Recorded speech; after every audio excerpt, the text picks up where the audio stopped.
Et nous, vous ne rêvez pas, je suis bien en train de descendre dans le métro. L'entrée du métro qui pourrait ici s'apparenter à une galerie de luxe, et ben oui c'est vrai, puisque juste à côté, derrière moi, une galerie marchande avec que des marques haut de gamme. Et afin d'avoir une entrée de métro digne de ce nom, ben la galerie qui vous permet de rentrer et d'accéder jusque dans la station a gardé ce layout luxueux.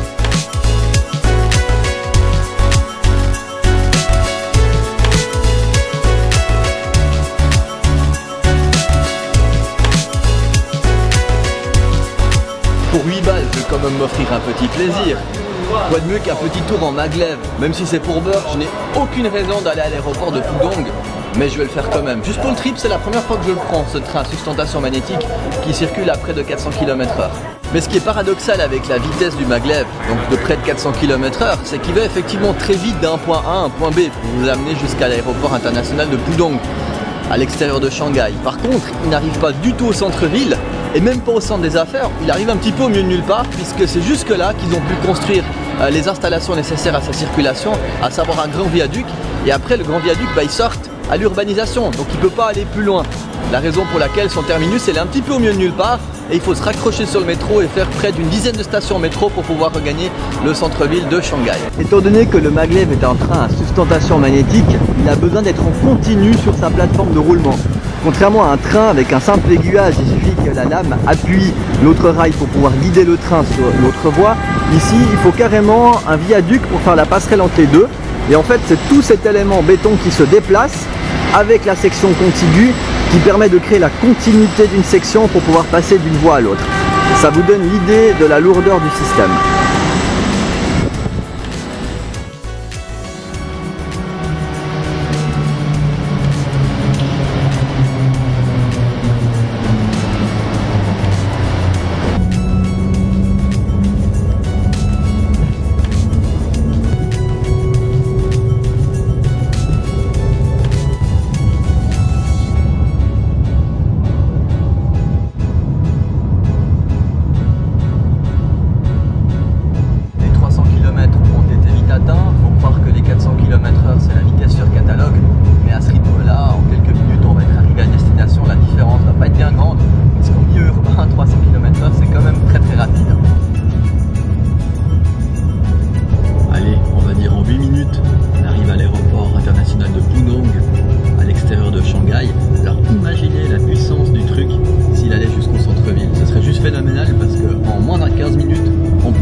Vous livrer mes impressions, c'est excellent, hein. Mais par contre ça reste quand même une vitrine technologique, vraiment là pour montrer qu'il y a de la technologie, du savoir-faire, mais par contre il y a matière à faire mieux. En allant en ville par exemple, où on faisait un système de transport performant direct depuis le centre-ville jusqu'à l'aéroport, ça aurait peut-être coûté même moins cher, mais ça aurait permis de relier vraiment les gens avec le pôle central de la ville, le côté de la nouvelle ville à Pudong et l'aéroport ici intercontinental de Shanghai-Pudong.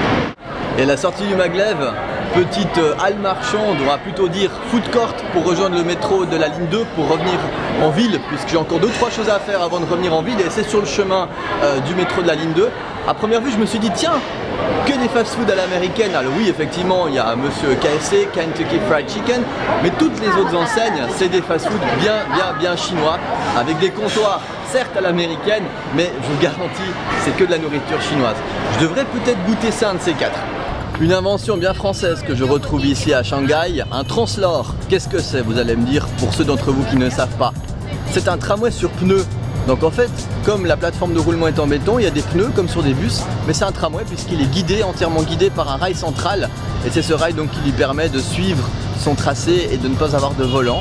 Il a une caténaire puisqu'il fonctionne à l'électricité comme un tramway traditionnel avec un pantographe pour capter le courant. Et d'ici quelques minutes, on va le voir arriver.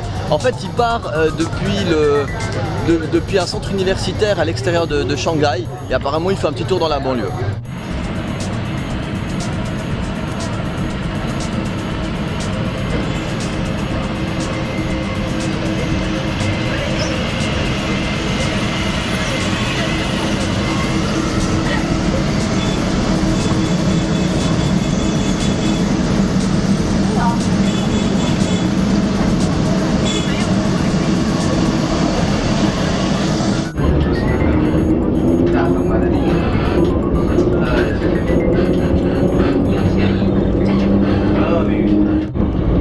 江有轨电车一路方向，张东路金秋路，下一站终点站张东路金秋路。